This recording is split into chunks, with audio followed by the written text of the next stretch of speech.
길버트 하먼의 도덕 상대주의에 대한 재미있는 썰을 들려드리겠습니다. 이 이야기는 어느 날 작은 마을에서 벌어졌던 의문의 사건과 그것이 어떻게 도덕 상대주의와 연결되는지에 대한 것입니다. 여기는 모든 것이 평화롭고 단순하게 돌아가는 작은 마을이다. 사람들은 서로의 얼굴을 아는 정도로 친밀했고 작은 일상 속에서 행복을 찾아가는 평범한 마을이었다. 그러나 어느 날 마을에 크나큰 미스터리가 발생했다. 마을 중앙에 있는 오래된 사원 의원금 불상이 도난당한 것이 아닌가? 이 불상은 마을 사람들에게 신성한 존재이자 매년 열리는 축제의 중심이었다. 어느 날 아침 사원의 문이 열리자마자 발견된 것은 텅 빈 받침대뿐이었다. 마을 사람들은 큰 충격에 빠졌다.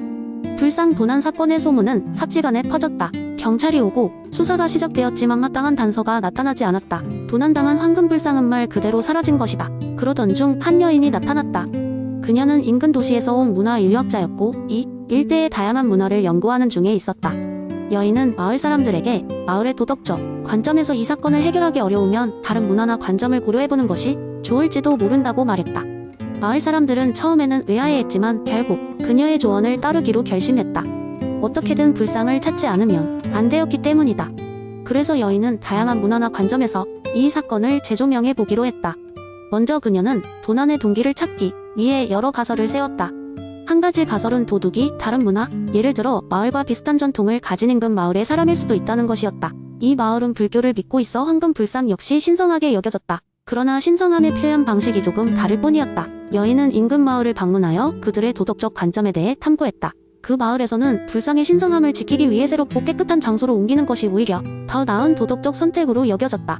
그들은 황금불상을 꼭 같은 장소에 두어야만 신성함이 유지된다고 생각하지 않았다. 황금불상이 사라진 것이 그 마을 사람들에게는 신성한 의무를 다한 결과일 수 있었다. 줄곧 생각해오던 마을의 도덕적 기준으로는 이해할 수 없는 일이 인근 마을이 도덕적 기준으로는 매우 자연스럽고 올바른 행동일 수 있었다. 거기에서 여인은 한 가지 큰 단서를 얻게 되었다. 반드시 도둑이 자신을 나쁜 사람이라고 생각하지 않았을 수도 있다는 것이다. 그럴 가능성을 염두에 둔 여인은 다시 마을로 돌아가 마을 사람들에게 그들의 도덕적 관점에서 이 사건을 재검토해볼 것을 권유했다.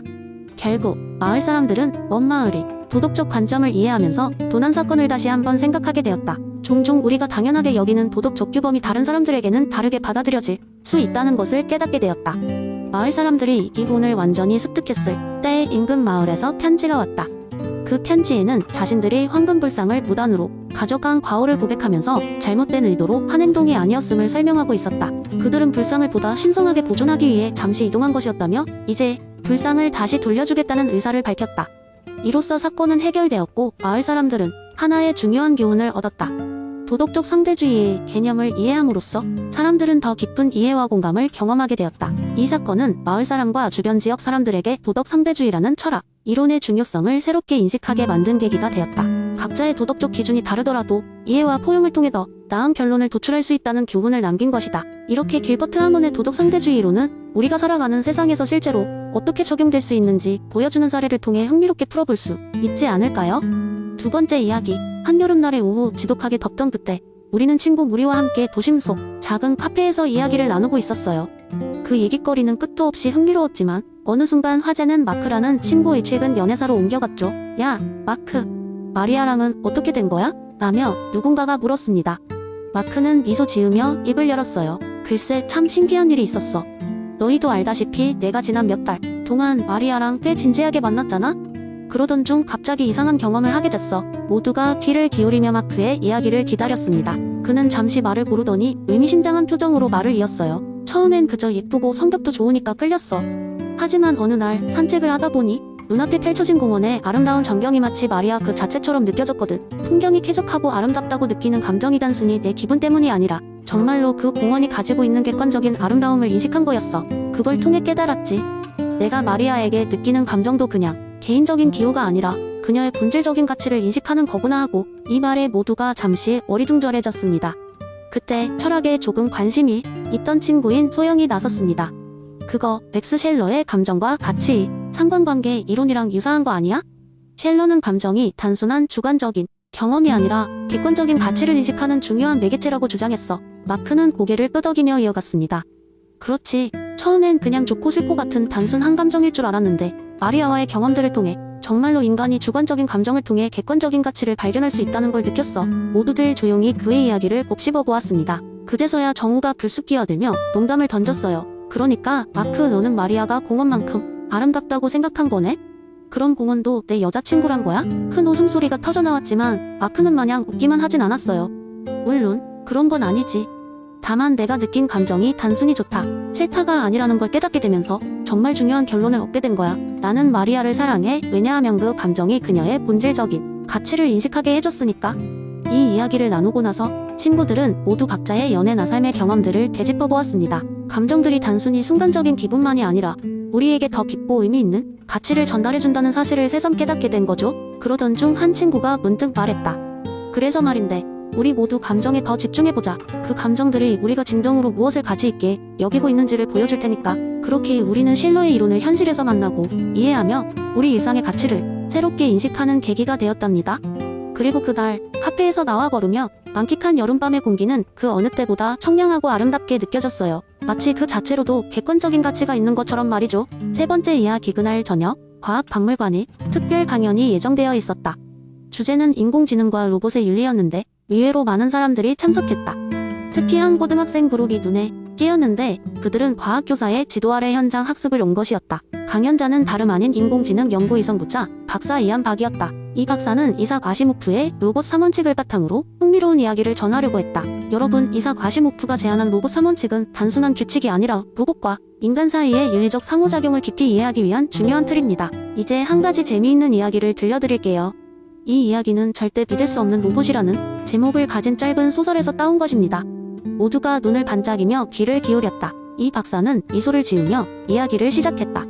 한 번은 한 문명사회에서 브루노라는 이름의 로봇이 새롭게 도입되었다. 브루노는 최신 기술이 집약된 모델로 인간과의 상호작용을 완벽하게 처리할 수 있도록 설계된 로봇이었다. 특히 로봇 3원칙을 철저하게 준수하는 것으로 유명했다. 첫 번째 원칙에 따라 브루노는 절대로 인간에게 해를 끼치지 않았다. 두 번째 원칙에 따라 인간의 명령에 철저히 복종했으며 세 번째 원칙에 따라 스스로를 보호했지만 언제나 첫 번째와 두 번째 원칙을 우선시했다. 그러던 어느 날 한 사업가가 브루노를 고용했다. 사업가는 불법적으로 원자재를 획득하려고 했고 이를 위해 브루노에게 불법적인 일을 지시했다. 브루노, 저 창고에서 원자재를 훔쳐와라. 사업가가 명령했다. 하지만 브루노는 첫 번째 원칙과 두 번째 원칙 사이에서 갈등을 겪었다.